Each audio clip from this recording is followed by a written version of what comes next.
Excellent. How are you this morning? Really good. I'm really excited. We went through the questions again this morning, and I think that they're really good questions, first of all. Aw, thank Yeah, you. really cool. So, yeah, no, I'm excited. The only thing that I haven't managed to come up with is like a funny story that's not offensive. I've been thinking about it for ages.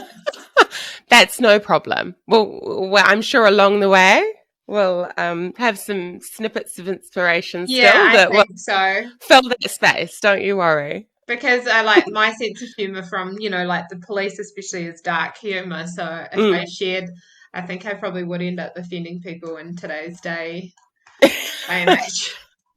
So It's a very difficult line to walk, isn't it? yeah, it Right is. now. Oh my goodness. Yeah. Well, let's get into it. Yeah, let's kick off. You can Very hear me cool. clearly enough and everything. Yeah, I can, which is Cool. great. So thank you for setting that all up, and hope we're caffeinated and ready to go. Yes. Okay, so we always kick off with the first question of, can you tell us a bit about your first recruitment experience and how things have changed for you? Well, I guess my first real career would have been the police. The jobs that I had before that didn't really require a massive recruitment process, I guess. So when I did make the decision that the police was going to be the main career choice for me moving forward, I really put everything I possibly could into it. And the difficult part of it when you're being recruited or being interviewed is trying to get across the best possible way and the key messages of what you could contribute to the organization and your value proposition. And for me, my experience from teaching skiing and my personal upbringing, I knew that had been already exposed to some pretty crazy events, and that I was exceptionally nimble and really driven, and basically would just do whatever you told me to do, and I would do it the best way I possibly could. And also, as well, was how do you present to somebody that you're really good at thinking on your feet and being creative and things like that. So for me, in that interview process, it was a challenge trying to get that across, that message, those key messages. And it's the same in any career. Like, that you're going to be amazing for this organization. How do I clearly show and tell you that in some fine points? It's like your LinkedIn profile, right? Like, Yeah. you have so much to offer someone, but how do you get that across? So, yeah, for me, really, I started learning that, and I had a lot of internal promotion throughout the police as well. So you would have to do CVs internally to say, hey, I think I'd be really good for this job. And one CV I remember trying to show my drive. The only way that I could show that I was going to be really helpful in the squad that I wanted to go to was I outlined my journey from becoming a mother and then coming back into the police again. And I only had a really short window. So I had 2 pregnancies pretty much back to back, where they were 13 months apart, and put on, as you do, a lot of weight during pregnancies. And I had to make sure that I could fit my police vest by the time I got back to work.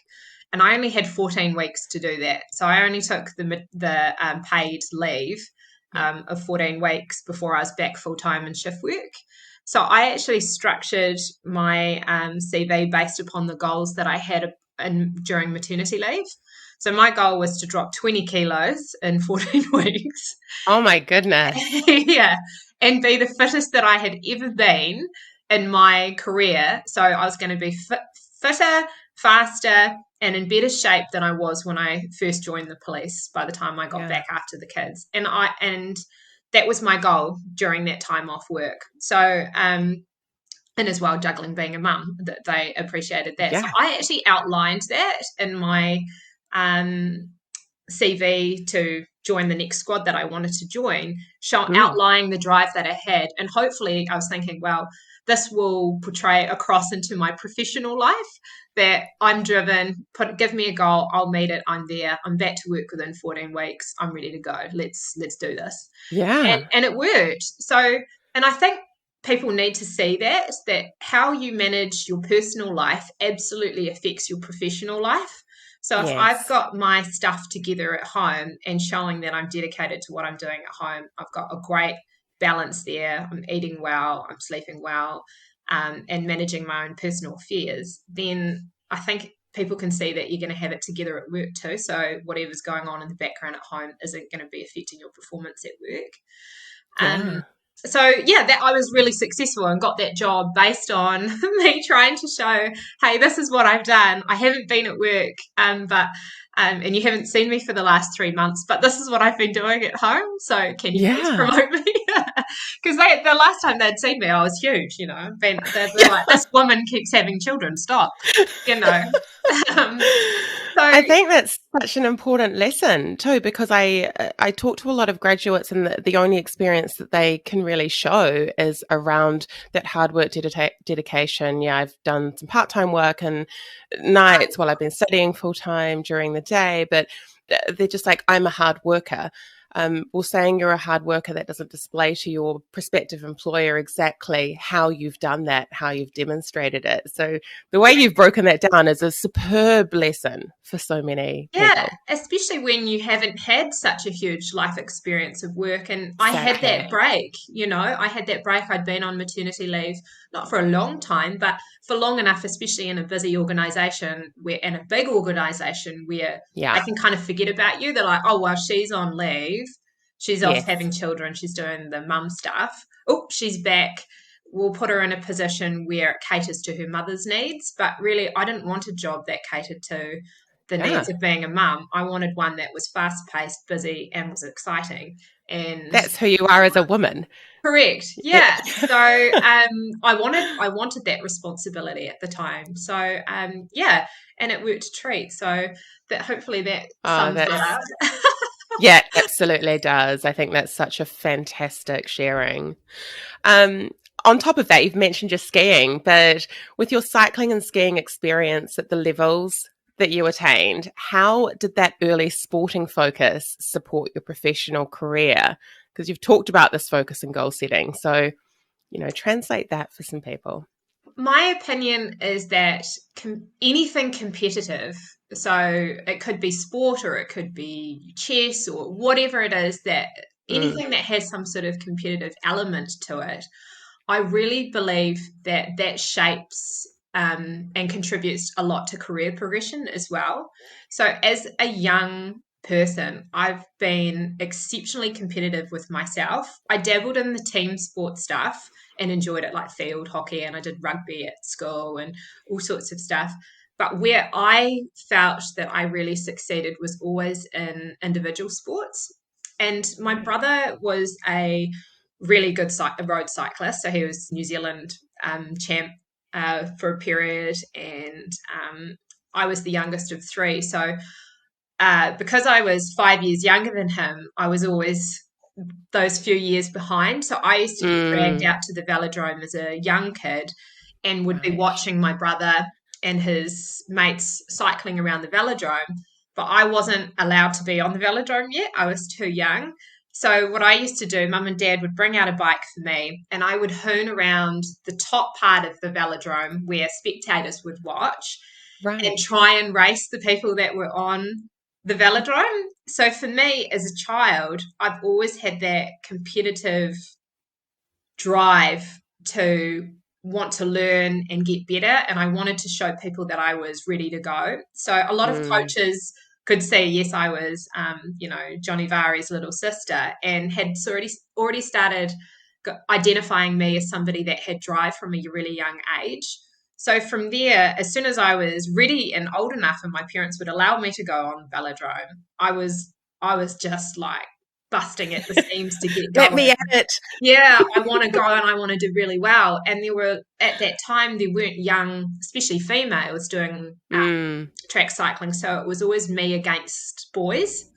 Right. I was like the only girl at that time in the early 90s doing that sport.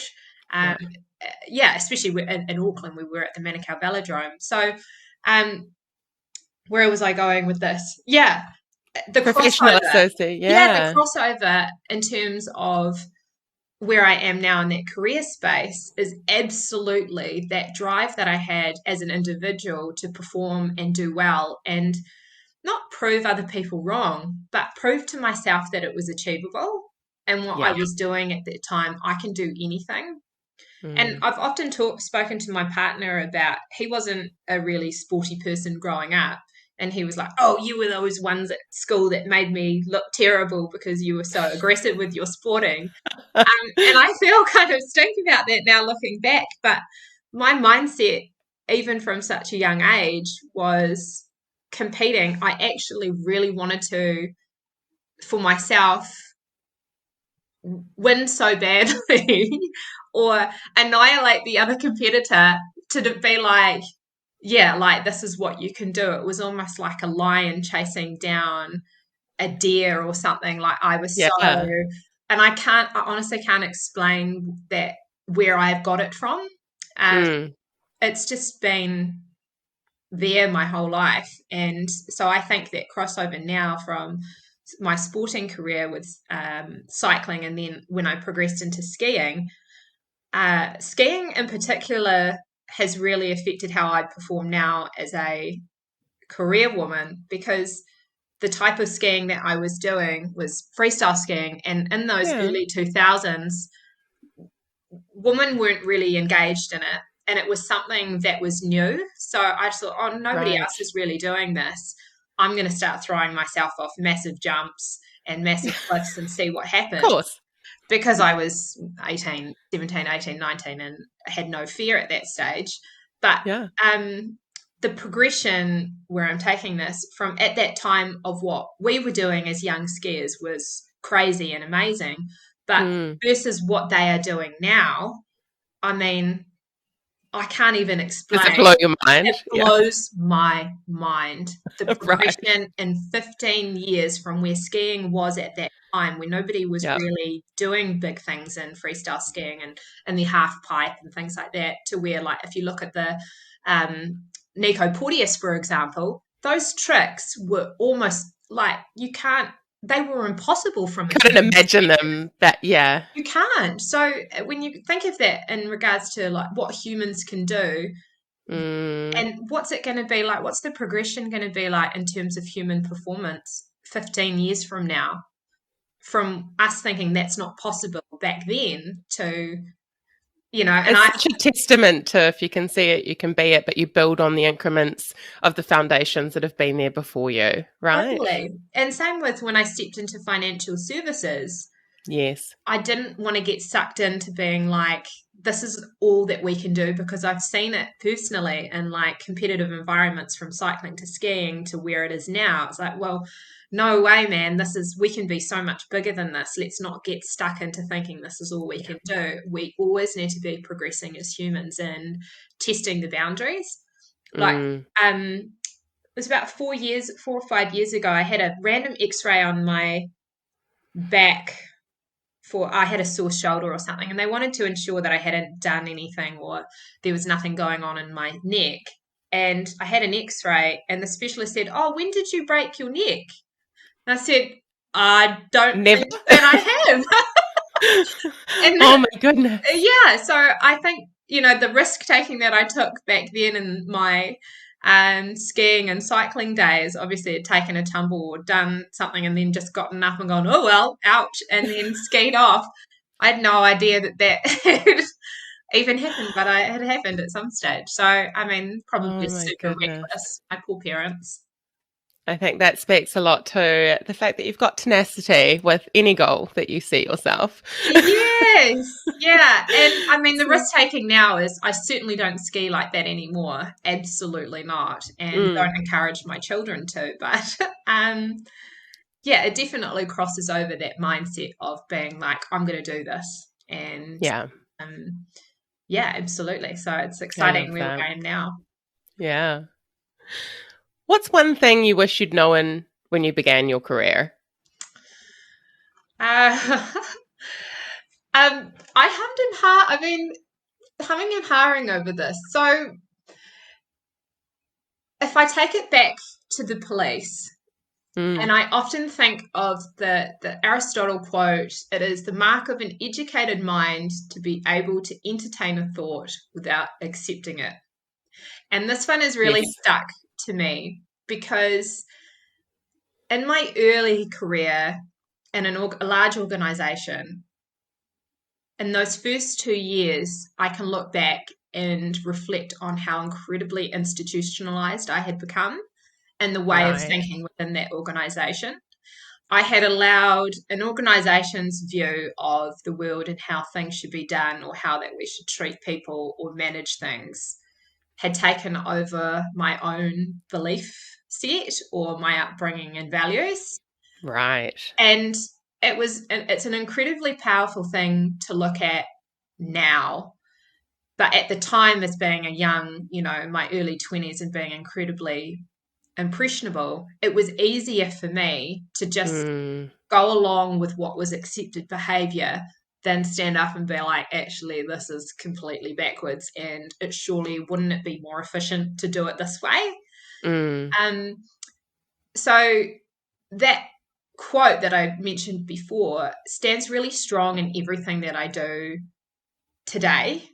So not allowing the expected standards of what we can and can't do in financial services, which everybody looks at, Yeah. oh, cripes, like so boring. Everyone hates insurance. Everyone hates life cover. Everyone insurance people are just sleazy second-hand car salesmen. No, I refuse to accept that is the standard of what people think of us, or that we aren't going to be movers and shakers and change things and do bigger things and take opportunities and partner with other people and come together and do something really powerful and change that mindset or views of what it is like working in the insurance industry. So I take that as a real exceptional value that I took from that experience early on in the police of being institutionalized to a degree, because I refuse to be institutionalized in financial services as well. I like to be changing things, moving it, saying, hey, no, we can do anything. Let's think I think about if you it. look at, sorry, I was going to say, I think if you look at it from the core objective of what are you trying to deliver, or what is the purpose of the service that you are providing to whatever audience it is, that can bring you back to the honesty of what you should be doing and how you should best be performing it. Absolutely. Absolutely. And I suppose the frustration that I had in the police at the time was going, is it just me? Like, this seems kind of, not the best and most efficient way that we can work with people. I think after a while, in any job, and it's the same, it's not just the police, but this is just my experience, people start forgetting that you're dealing with other humans. These are humans that have colourful backgrounds, that have been born into intergenerational cycles where they haven't been given opportunities to be their best self or understand that there's more to life that is in front of them, if that makes sense. So I started to become not frustrated, but just a little bit more self-aware of being like, I think if I step away from this career, I can do way more and be way more effective in helping the community and providing better outcomes than what I'm doing currently with the restrictions that I have. Yeah. That's great. I think that's absolutely, that awareness piece is so important, right? Speaking of awareness, what's the best resilience lesson you've learned? One of the go-tos that I go back to is, if you don't like it, change it. So in being able to take a really hard, honest look at yourself and be like, am I the reason that this bad thing or the problems that I'm experiencing in my life, am I a contributing factor to this? What things could I actually do to change the situation that I'm in, or the things that I'm experiencing? How am I affecting others around me by my behaviors or the things that I'm doing? I don't think a lot of people actually self-reflect and go, was I a dick? Or like, did I say something like, was my behavior in line with, do you know where I'm trying to get at? So I think there's an imbalance of that awareness. I think there's people that overthink it. I would be one of those of, yes, was that right? Did I do that? Has everyone left that feeling, the way for the outcomes? And then the people that are completely unaware of the impact and their hurricanes. So I understand what you're saying. totally. Yeah. Like, I think self-reflection is key and how long that you stay within worrying about something that happened. Like, I hate to throw I'm not even going to name names, but I'm going to throw just people in general under the bus here. Like, let's talk about COVID, for example. How much time have we spent going, oh, the government have done this and the government have done that, and oh, if those people did this and those people did, like, how much of your personal energy have we exerted on being upset about something, but really taking a realistic look at whatever is upsetting us and being like, I am either going to constructively solve this problem and go straight to the Prime Minister or whoever's causing an issue and going, this is what I think that we can do. Let's do something constructive about it. Or I can sit here and whinge and complain for hours on end and not get any constructive things actually done. So for me, there's venting, there's whinging, and then there's action. Absolutely.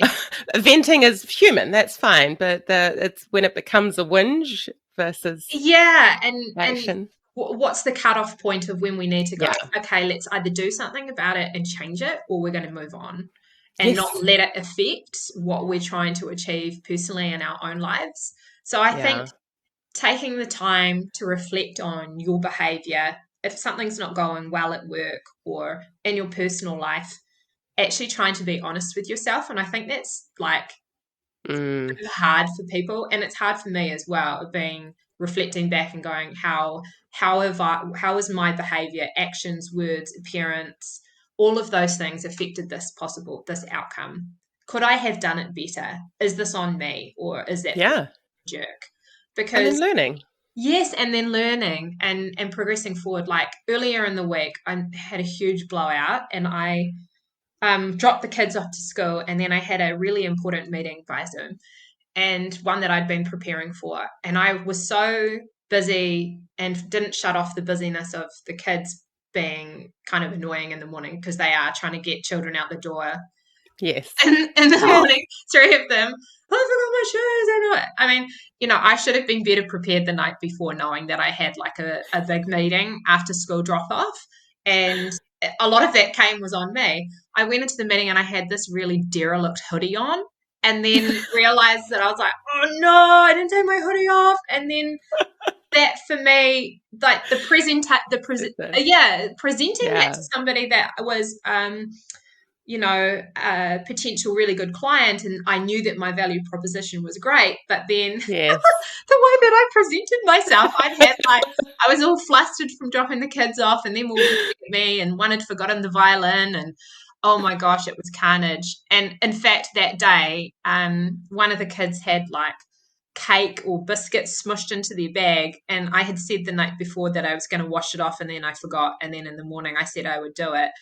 And I did it, and then I left the bag in the hallway, and I took the kids to school, and then realized that one of their bags was forgotten. And when it's like a spiral. All of the things, yes. All of the things. All of the things. And then the traffic was carnage. I was like, oh, yeah. And then the hoodie. Of course it's today. Yeah, of course it's today. And then the hoodie, and I was like, how am I going to come back from this? Trying, you have to be human, and sometimes showing that humanity is being like, I completely blew out this morning, and that's Yeah. okay. Yeah, totally. Totally. I Yeah. absolutely agree. Well, I think transparency is key, isn't it? Yeah, Like I'm really trying to not put up any facade of this is like you're getting I on. love it. I'm like, yeah, and I think you've already covered so many great points, and I honestly I adore that piece at the beginning around the storytelling for, this is my goal, this is how I hit it, because so many people forget that things they do can be translated. So that Personal was a stories. beautiful story. Personal stories. And All I mean, right. it's weight loss, but I'm trying to give that. I'm also thinking you can just start a whole new empire in this weight loss area. There's money to be made there. You can line that up with the insurance stuff. Yeah. Okay. As a mother of 3, how did becoming and being a mother impact your whole human self at work? So we're a blended family. So I've got 2 that are genetically mine, and then I've got the third and eldest one that is my little gorgeous stepdaughter. And that in itself has been a complex situation to manage when you've got Yeah. a blending of families coming in. I've been a stepmom myself too. So yeah, Yes, totally. yeah. So I love her. She is I see her as Yeah. mine. I treat her exactly the same as the others. She's gorgeous, amazing little human being, and I feel really privileged and really honored to be able to have that opportunity to love her as if she was as my own as well. So Mm. so my two that belong to me genetically are very close in age. They're 13 months apart, and we're both conveniently surprises. And how that happens 13 months, a few months later after having your first child, and your body says, you're right, you're ready to have a child again. I'm not ready to have a child again. I just had one. So that was just my journey, and that's been their journey. So obviously, when you become a mother, everything changes. You go from this person with not selfishness, but you can't just go down to the dairy and get a Coke anymore. Like, it doesn't work like that. Defected. This cannot just happen. It's a big exercise leaving the house. Yeah. So your flexibility and your priorities changed. So for everything for me went from how can I be a good person and be successful in my life and contribute to the community versus how can I show my kids that anything is possible, and that how do I show my children to be the best version of themselves, and that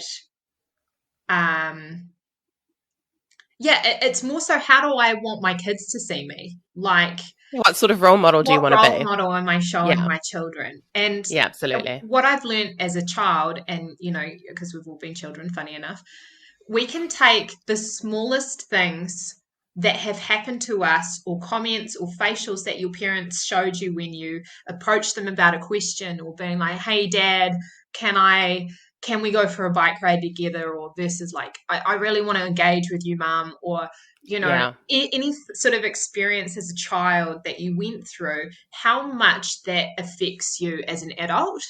Yeah. It shapes your entire being. It actually does. So for me, looking back now on things for me is what I experienced as a child growing up, how can I, to the best of my possible ability, engage with my kids at every possible opportunity to give them really great outcomes so they can become really awesome humans in the future.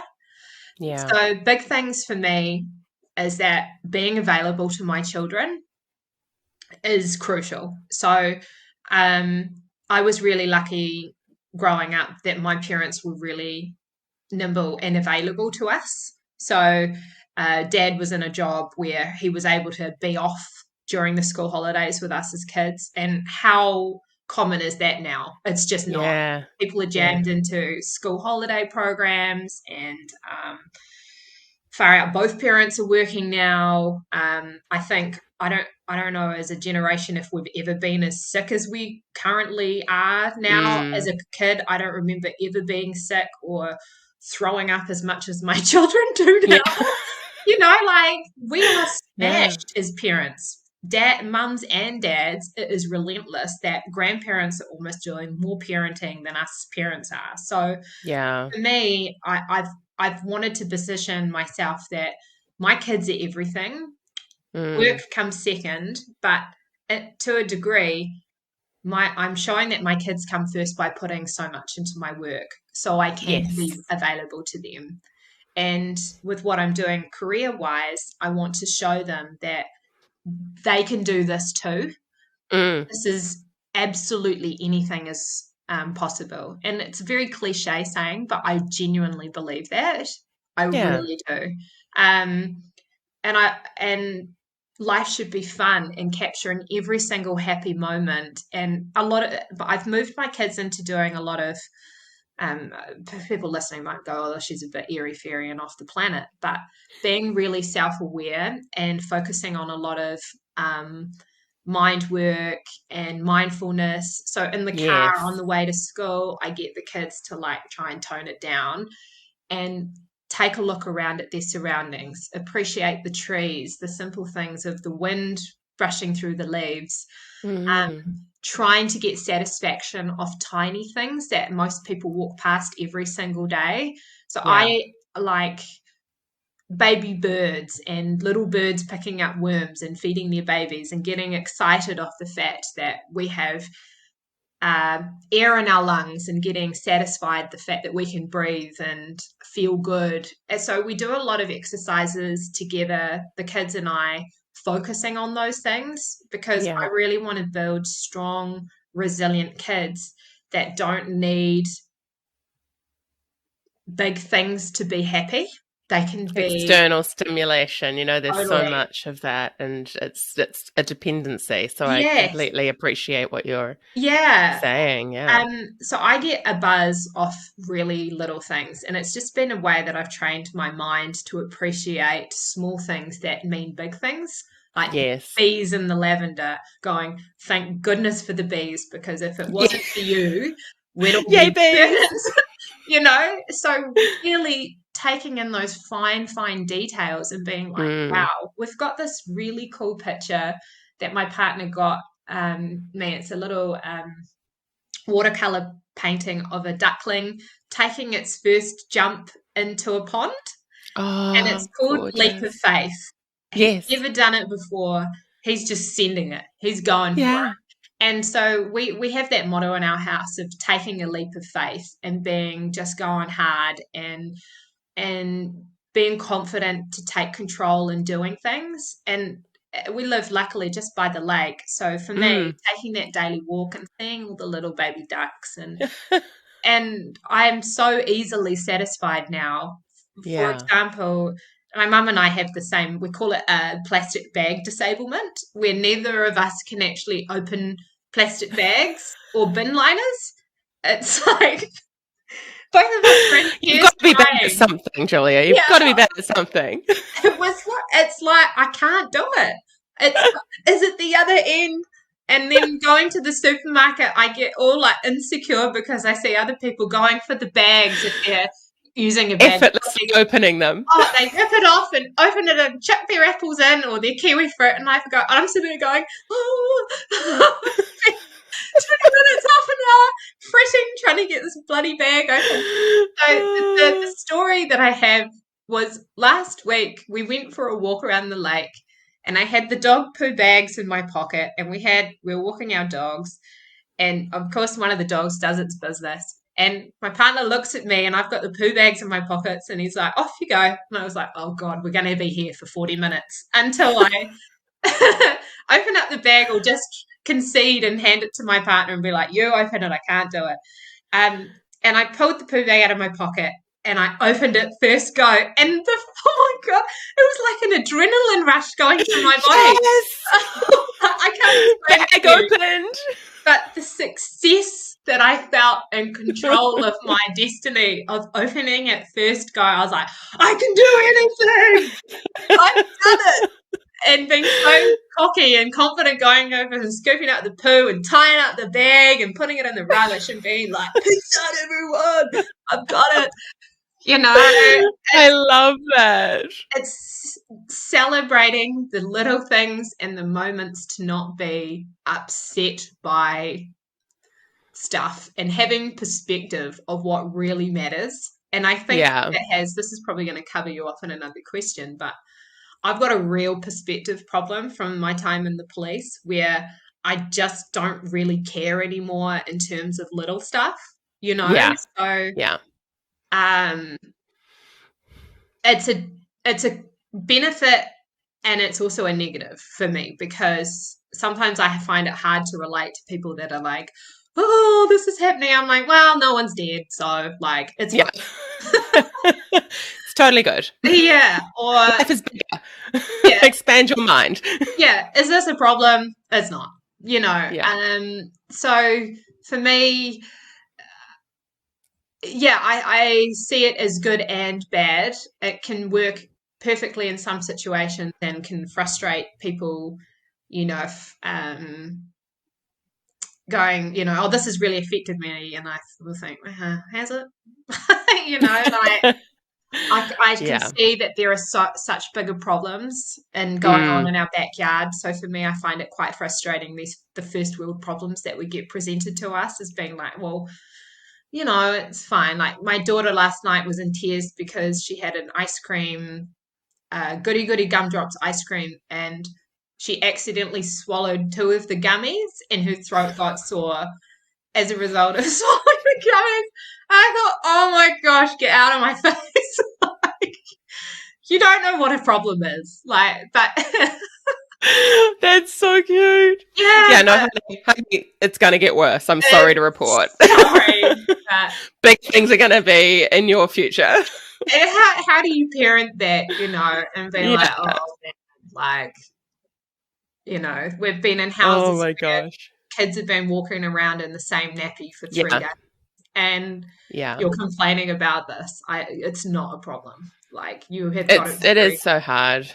It's frame of reference. Like so in my childhood there was domestic violence in my household, and it's from an age of about 7 or 8, I knew that I wanted to create a safe space for the children in my care. And so my 3 stepchildren, as I raised them, and then my son, have experienced very different realities. And so for me, you know, you're talking earlier about this resilience piece, creating safe spaces has always been a really huge driver for me, whether that's professionally, personally, you know, experiencing some of what I have, not just as a child, but unfortunately in kind of some of my first relationships that were physically and emotionally damaging as well. So to be able to share those stories, and I did so very openly when the children were honest, were old enough, and not with a lean, but just with fact, you know, that people live this experience. I have this lived experience, or people that have lived far worse experiences. Luckily, you don't have to ever hopefully face that, but there are choices of how we support others in the space that we create. And you know, it is a mix of not diminishing what is in your path because you haven't lived that, but having compassion for those that have, and appreciating and having gratitude for the fact that you haven't had to. So it's such a mix, right? It's a mix because sometimes you have to have that thought of like, oh, this person has to go through it to understand it. It's like motherhood, right? Like, Yeah. I can't understand the stress that I've put my parents under until you become a parent yourself, and the worries and the anxieties that they have of like, oh God, you know, what's going to happen to, you know, I left school and then moved to Owakuni at age 17 and going, just let What her is she do it. doing? Hopefully it's going to work out okay. Or, I mean, leap of faith. yeah, leap of faith. But that's. I mean, this is minor stuff. I mean, my talking about your history. My mum had a terrible upbringing. Really violent. You know, finding her safe space, which has now ended up being, you know, her career. So her safe space was running and hiding in the garden because she thought her dad was going to kill her. You know, like she would be told, hide yourself because dad's coming, and Yeah. mum's fear of being like, okay, I've got to leg it otherwise, and her Yeah. safe space was hiding in the garden, which then translated to her as an adult becoming a full-time landscaper. That's her Wow. her safe space. Yeah.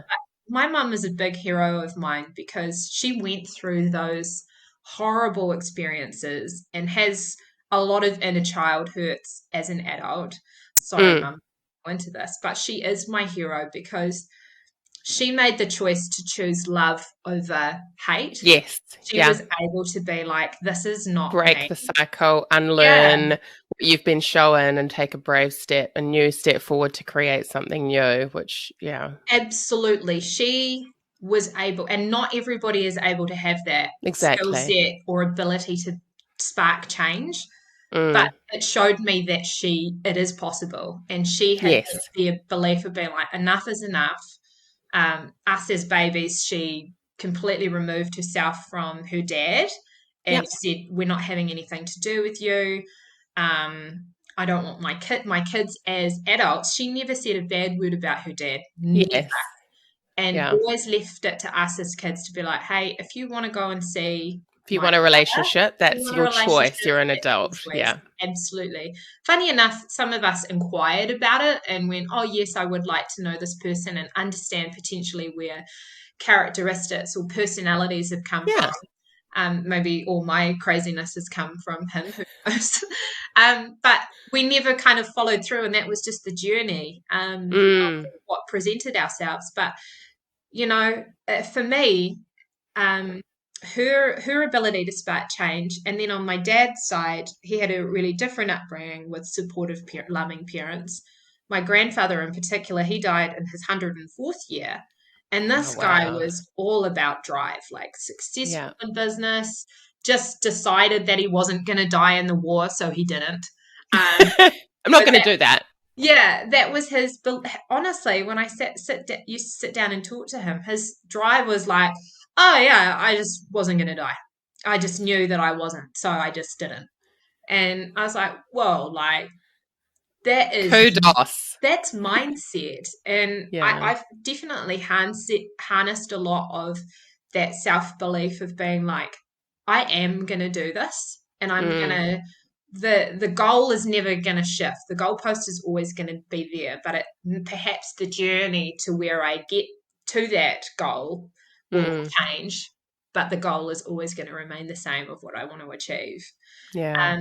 So it's amazing the characteristics and personality traits that you do pick up from family, but also the people that Yes. you surround yourself with as well. Key messaging. I completely agree. The Your tribe that you Your chose. tribe. Yeah. Yeah. And I had a lot of people saying you can't choose your family, and I completely disagree. I have chosen an amazing family to surround myself with, and some of them are blood and some of them are not, but they are family. And that's, I think, an important lesson for, a lot of people that might feel alone. They can find these people. 100%. And they're out there. They do exist. It's not like they're a minority, but a lot of the people that have the same way of thinking to you might not necessarily be out there clearly and available. It's just you kind of stumble across them along your life journey and your path.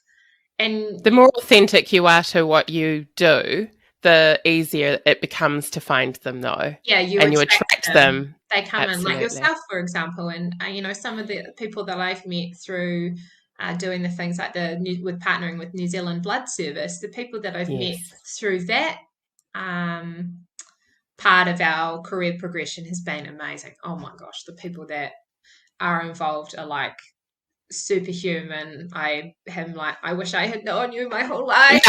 Where were you? Yeah, where were you?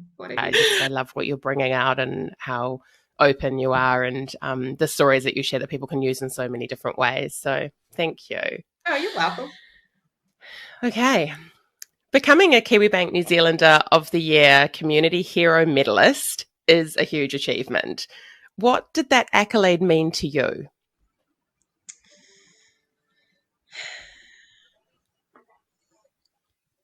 Pride, I think pride and acknowledgement that I'm on the right path, it's that kind of cementing the fact that what I'm doing is good, because a lot of the time you can kind of doubt yourself and be like, oh, is this working? Are people going to appreciate it? Is this actually providing results and good outcomes for people? So yeah, when you receive those awards, I think Kiwis are typically like, oh, I didn't deserve it, or we're so humble and being like, so many other people are doing great things, and there are like people can totally kick my ass in terms of stuff that they're doing in the community every day, which gets totally unrecognized. I'll use my dad, for example. He relentlessly possum traps through his community, picks up rubbish, always has like diesel and petrol in his car. If he comes across somebody that's like run out of fuel on the side of the road, his mindset is just that way of helping his communities. And he does that stuff every single day. Like his old work, he built he was working at the Holy Trinity Cathedral in Auckland as the ops manager, and they had all the spare space underneath the cathedral, and Dad was building little rooms for homeless people to sleep in. So instead of them being out on the street, he was building, and a lot of the people didn't know that was doing. And he also built like an orchard because he had a spare section of land there. So Mum and Dad went out and purchased all these amazing fruit trees, apple trees, and planted. The orchard's still there. So the community could come through and they could feed themselves. So I'm trying to give that as an example, but like that stuff just goes on. It's normal for people. Yeah. He was sponsoring humans helping humans, all right? The time. So I guess what I'm trying to say is it's awesome to be absolutely recognized. And I'm hoping that being recognized with that award kind of demonstrates authenticity, to be like, hey, I am really trying to get the best outcomes for our community. This is not just be like, look at me. Yeah. Not at all. I'm hoping that we can, to a degree, leverage that to be like, we want to do even bigger things. Can you come with us? And please, I'm trying to be humble, but I'm also trying to see it as an opportunity to push it even further with what we're moving towards in. And that's a mindset thing of being like, don't like, maybe let's not be completely, it's the tall poppy syndrome, the fear of being like, if I push this too hard, people are going to think that I'm a real dick. But allowing to embrace the success of what you've had and your achievements and using that to leverage more good. And I think for me, I don't have an issue with it because I know deep down in myself that what I'm doing is for true good for the community, and we have to leverage those recognitions to achieve greater things. Exactly. You have to wave that flag, or you can't get this swell of support that then enables you to do so much more. And I think that's a great point to call out. More people, the more people hear about it, the more they want to become involved. And the work you're doing is so important. Yeah. It feels like it's all very much a part of what's important to you, your work, the passions that you are involved in. So what does the road ahead look like for your company? Well, for me, and my experience in the police, for me, obviously, health and well-being and improving our current health system, which a lot of New Zealanders see as good, and it is good. Acutely, we have a fabulous system. If you have a car accident or have a heart attack at home, you're going to get swept up and put through the public system and have really good treatment, right? Cared for, yeah. Absolutely. Where we fall over is the delay. So currently, because of COVID, we've got a backlog of wait times in all of our DHBs. The only one as of lately that was meeting their wait times was Wanganui. So what I am trying to do is not only improve the pressures that we have on the public system, is by creating a more balanced ecosystem of bringing people up. So we've got more people going through the private system that can afford it. And by sponsorship of employers that want to fund that as a work perk for their staff and say, hey, we're looking at holistically at everybody. How can we attract and retain really good staff? What value proposition can I give to them to keep us and create a really awesome workspace, and give them this private insurance opportunity, and essentially either save lives because they're able to get treated faster or receive a diagnosis quicker, have non-pharmac drugs available to them, because a lot of us are relying on Give a Little or GoFundMe pages at the moment for treatment to survive. And for me, that's backwards. And I understand it's not the answer. It's not working. So this is the only way that I can see where everybody wins. Right. Us as people win because we're getting primary, good, top-notch healthcare. The employer wins because they're looking after their staff. They're getting good performance. They're understanding their staff's needs and building their value proposition. The insurance company wins because they've got a client base building. And also the public system wins as well because there's less pressure on it. So we're creating a more harmonious environment. And at the end goal of what I want to achieve is to be able to start funding through profits of what we build off through the insurers, is being able to fund specialist doctors to our shores or equipment that is needed that we're really short on. So we can create a better ecosystem for everybody. And I really, truly believe that, because I understand that both private and public specialists, they mingle within both. They go private, so if we are able to attract more people to our shores and get better care, because I think there was a report done last week or the week before that you're more likely to survive from cancer if you're based out of Australia or anywhere else in the world than New Zealand, because of our treatment options that we have available to us. Which is devastating to hear, isn't it? Yeah. And then the other side of that is creating intergenerational wealth as well, or opportunities for people. Like, money doesn't make you happier or essentially improve your life in terms of like other things, but it certainly makes things easier. So the way that provides choice. It provides choice, absolutely. And the way that I see it is that if we're able to use that and leverage it as a way, like life insurance can be used in such bigger pictures. I've had clients coming through that are really passionate about organizations. They were from India. I'm really passionate about a charity that they worked with over there to help encourage women come into the workforce based in India. And a portion of their life insurance policy is going to go back there. That's the way that we've set it up. Amazing. And so people are starting to think bigger. As Kiwis, we don't have the retirement savings that we used to have. The cost of living is going up. The cost of insurance is going up. Yes. People are working because the cost of housing is going up, that we can't retire at 65. Who knows if our, you're going to be able to get a gold card at 65 in the future. We don't know. So my opinion is that we can use life insurance now almost as an investment to pass on for intergenerational wealth and breaking that cycle. And I see it as for like the people that I worked with when I was policing, those violent life cycles of kind of poverty that the kids were being born into. It's almost like being born with a terminal illness for some of those people, because they don't have choice, or they haven't been raised with parents or family or friends saying, there's more to us than this little suburb that we're living in, or this environment that we're raised in. I actually have something to contribute to our community and our society. They 100% do. Everybody has something to contribute, and we just need to give them an opportunity and break that to shine. Shine.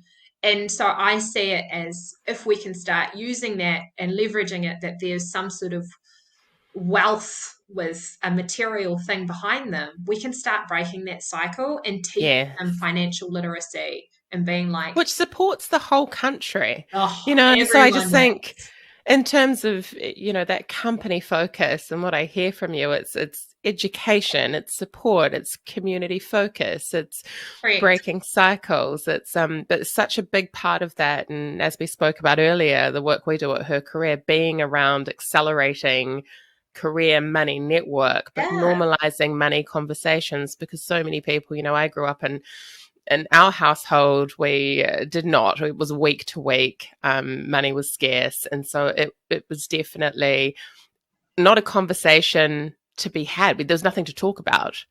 There Correct. was nothing to look forward to. And I think that's really the issue. How can we, and we can see it at the moment, poverty is increasing, times are getting really tough. What can we do as a country to really ensure we lift the standards of living for everyone, which puts less stress on the ambulance at the bottom of the cliff? But this affects everything, right? It Every does. bad decision that we make as humans doesn't just affect us as humans, it Yeah. affects a tirade of people. So if I use a burglary, for example, your house gets broken into, it doesn't just affect you, even though it does because you have this invasion Yeah. of privacy and Nana's jewelry's been taken or whatever. But Yeah. it affects the police, it affects victim support, it affects the courts, it The affects, ripples. oh my gosh, the ripple effect of one bad decision affects so many people. And this is why I ended up partnering with New Zealand Blood Service, because we had a family member a couple of years ago become sick and with cancer, and unfortunately he didn't survive. But the biggest drive at that time was the family's call for blood donations. They said the best tangible thing that you can do for us is to start giving blood, because he's having so many surgeries and all the other children in Starship. This is what we need. Yeah. It's better than money. We just need blood. So as soon as I got that call, I was in to the New Zealand Blood Service that day and started donating. And what I learned upon that journey was the buzz that you got out of doing something for your community. And Right. giving blood is like so easy. It costs nothing but your time. It's an hour out of your day, if that. And that hour I always embraced as me time. It was a time Yes. to reflect, to meet other people doing cool things or hear about their journey as to what initiated them to start giving blood, talking to the amazing staff up there. And then you walk out and go, I'm a part of something big. I'm saving people's lives. This is a positive action that I've taken. And then I think that creates that foundation of like continuing on to do good things. So Yes. in my mindset, I was like, if we start encouraging people to demonstrate great behaviors and community behaviors, Yeah. it's going to make them feel really good about themselves and be like, improve mental health. I'm part of something with a mission and a purpose. I'm saving lives, something that's coming from my own body, which is like treasure within itself, and giving Yes. it to someone else that I don't even know. Like, Yeah.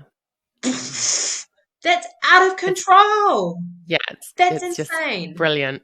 Yeah, and you never know yourself when you're going to need it. And Exactly. I know that there's some like crazy rules about people that can and can't donate. I totally get that.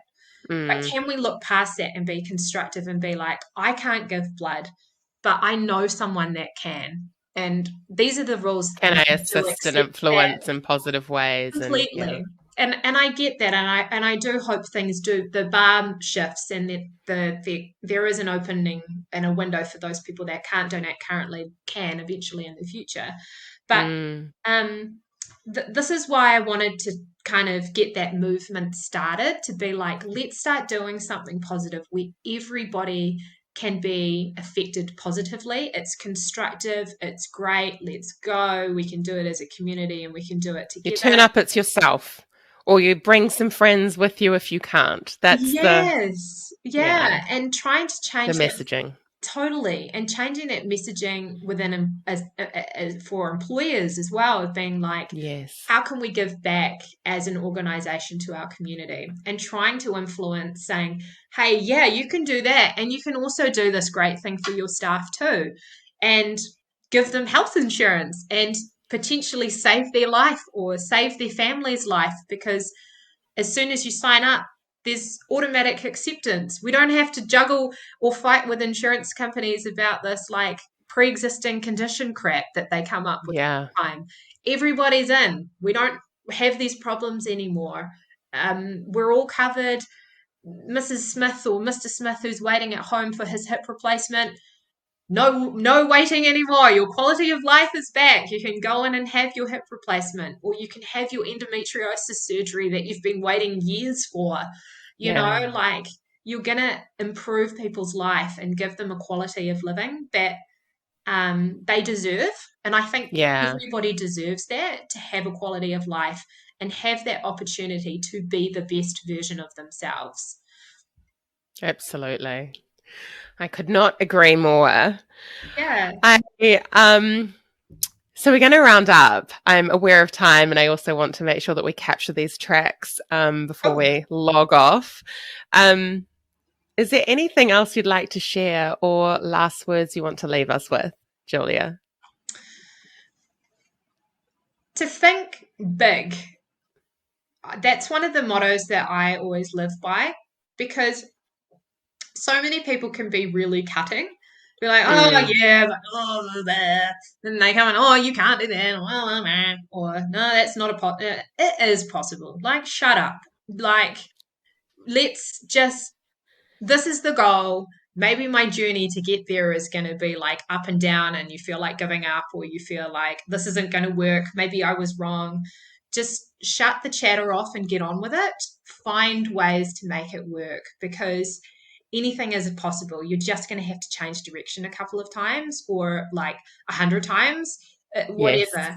Or it's not going to just be served up on a silver platter for you. I'm incredibly impatient, like the worst in the world. Are you in the supermarket like me? Like, will you just go faster or move out of the way? Yes, I am. In fact, Rosie, I can't. Why? Why are you in the middle of the aisle? I do not.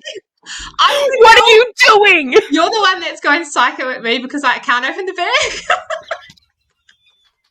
I will find another role. That's why I'm like, she's over there struggling. I will go over here, find a plastic bag that she's not having a fight with. Yeah. Or I'm the one in there with the 3 kids, like, being complete carnage. And, like, my son was pushing the trolley the other day, like, ramming it into other people's ankles. And I'm like, oh, earth, swallow me. It's me. You have to be human and laugh at shit. Like, my mum and I are in hysterics constantly because the things our kids say, the chatter, the problems, just looking at their cute little faces and just being so appreciative every single day that we have air in our lungs and our hearts are beating, and every single day you're given an opportunity to do great things. Like yesterday, I had a shitty day. I was like, oh, I fucked up with that meeting, and I was stupid hoodie. And, you know, and that set my tone for the day. But then it affected everybody. Like, it affected my partner. Of course it does. And then my kids were like, Mum, why are you being a psycho? And I was like, oh, I am being a psycho. Like, and, you know, it affects everything. So, like, we need to manage our energy better and being like, because you talked about the kids too. Like, I mean, my son's 15 now, so I don't see it quite as often, but certainly when he was younger, the sign off for school was, you know, goodbye, son, have a great day, I love you. Remember, be a positive member of society. Yeah, and that was like the whole sign off. And he's like, yeah, I know. So he carries that, you know, I think that's really important. To just go and do the little things that you can do. That's all you can affect. Do the little things. Oh, I'll give you a story. I've just come up with one. This is, I mean, it's not funny, but it's cool. So it was a story that I had with my kids, not the last school holiday, last year, on one of the school holidays. So carnage, school holidays as it is, and you're a business owner and you're trying to run your business, and then you also got 3 kids at home, like, entertain me. So it was a blistery cold day, and the dogs, we've got 2 big dogs. One's a golden retriever and one's a German shepherd cross with the lab.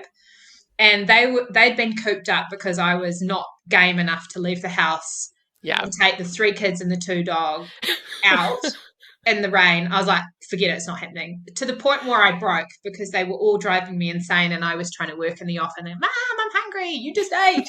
Like, can I have another suck of yogurt? Oh my God, there's lids everywhere. So I was like, right, we're getting out of the house and hopefully the dogs will be calm and you will be calm because I will treat you like dogs and you can run through the park as well. Yeah. And so we all piled up into the car and it's pissing down with rain. And the kids are all I think they're all fighting with each other as usual. And we were driving to the dog park. And as I came around the corner, I saw like this flash in the corner of my eye of a person running. I thought, that's unusual. Like, you know how you just pick up on weird things? Yeah. And then I glanced over and I saw a person on the footpath. I thought, oh, old policing me, something's happened. So I turned around, me nosy, did a U-E and parked up, and I could see that somebody was on the ground.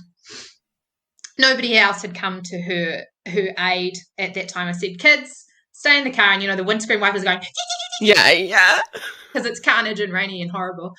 And they're like, what's going on? And so I get out, and this poor old lady she'd tripped on the curb going in to have her morning coffee at the cafe that was nearby.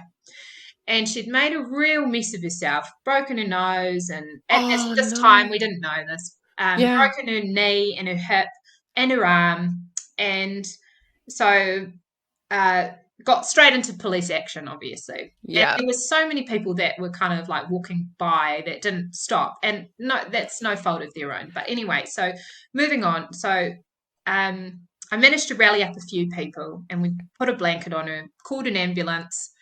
And the ambulance were like, we are absolutely under the pump. How serious is she? And I said, well, she's all right. It's wet and cold and rainy, and I think she's got some broken bones, but she's stable and she's fine. Yeah. And so I went back and told the kids and said, hey, Mum's dealing with something at the moment. It's more important than you guys. You guys need to accept this. This poor old lady has fallen, and you guys are just going to have patient. And they're like, okay. And instead of being like kids, they were like, okay, Mum, yep, we'll behave, we'll be good. And further on down the line, she started changing colour and getting cold. And I said, is everything, we're sitting there and going, is everything all right? And turns out she had a heart condition. So then the next step was, oh, great, we're going to go and she's going to have a heart attack. So then we go down Googling where the closest defibrillator is, and we managed to send off another person working at the cafe, all working as a team. This is the beauty of the community coming together, and sent off one of the cafe workers. She legged it down the road to get a defibrillator, and just at that point, the person I used to work in the police with, Mark, pulled up. And he was off duty. He went, Julia, great. This is we can work together on this. Not a problem for us. Yeah. And so it was cool. It was like straight back into policing to, save this woman's life. And I felt all of that time felt so gutted for the ambulance because they were so under the pump that they couldn't even come. This woman was on the footpath for an hour and 45 minutes before an ambulance was able to come and turn up. And during that time, the whole community came together, kept her warm, blankets, coffees. The cafe was bringing out coffees and hot chocolates. And then we somehow managed to get a doctor. A doctor always turns up. He turned up and was managing her. And afterwards, finally I managed to get through this lady's phone and called her daughters and said, hey, Mum's had a fall down here. And got the daughters arrived, and finally the ambulance picked her up and took her away. And the kids, all of that, an hour and 45 minutes with stinky, panting dogs with windscreen wipers going like this. The kids were like, oh, Mum, is she all right? She okay? And I said, she's going to be great. You guys saved someone's life today from being patient and being a part of something. Did you see how the community all came together and worked together because our emergency services were busy? We had no other choice but to come together in the community. And their reward was they got to go into the cafe, choose chocolate brownies and a free hot chocolate, and then we finally went to do the walk. And one of the kids popped up and said, Mum, is that lady going to be okay? Is she going to be all right? That's someone's nana. Yes, I'm Yeah. sure, but what do you think that we could do now to check on her or do something? What would be the cherry on top with what we've done today with helping somebody in our community?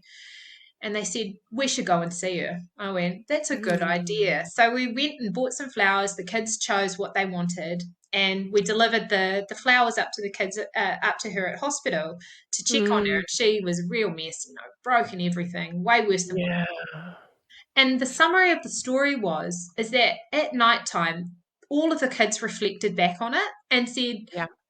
Mum, it feels really good to do good things. We saved someone's life today. And Yeah. I said, yeah, you guys were a part of that. Doesn't it feel great? And everybody came together with a common purpose because this is it's just not a person. This is Yeah. someone's This is mum, someone in need. This is someone sister, who's, yeah. nana, friend. And how would you feel if that was me on the side of the road? Yes. What would you want to do? You would want everybody in town to come in and help me out. So their reflection on that was, what great things can we do tomorrow for other people? Because it does feel good stepping up and helping. And that was a really powerful lesson for my children, a life experience like that, going, hey, this happens Absolutely. every day. And we've got a choice. We could either walk over. Not that I would presume, but people do. I saw people just go, Yeah. not my thing. I'm not Yeah. doing that. You have to step up. We've got to look after each other. We're We all do. on this earth together, and we have to work constructively together for great outcomes. And I'm so pleased that my children got to experience that so early on in their lives, 5, 6, and 7, and they've tuned into that and seen that event, and hoping that that's just the foundational stepping stone for the next great things that they're going to be in society. I don't doubt that for a second. That was so beautiful. It's Yeah. gosh, yeah, that's such a gorgeous, heartfelt and real story. It's the same thing. We constantly say that to Rans, there's been attack on old people in their homes, and you talk about that, and it's like, God, imagine if that was Nan. Imagine if that was. Everyone has a sister or a mother or a brother, or if they're not close with family, a very close friend. We need to be looking out for each other. You're absolutely right. Yeah. Your community work is inspiring, Julia, and the message that you bring and the heart that you bring to all of it is beautiful. So I can't thank you enough for spending. I know we've gone over time, okay. and I can't thank you enough for spending the time with me and sharing this. And I can't wait to get it out. I'm so excited. Thank you for being a part of this. You're welcome. And imagine what we could actually achieve as a community if we all started thinking like that.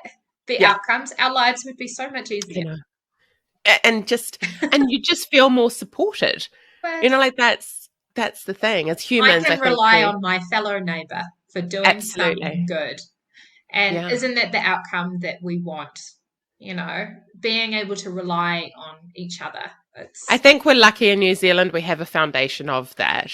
Absolutely. I think we really showed each other that love and care during the first large lockdown. Yeah. And so I'm proud to be a part of that community, and it's how we can continue to build on that, and learn from it instead of just taking it for granted. Absolutely.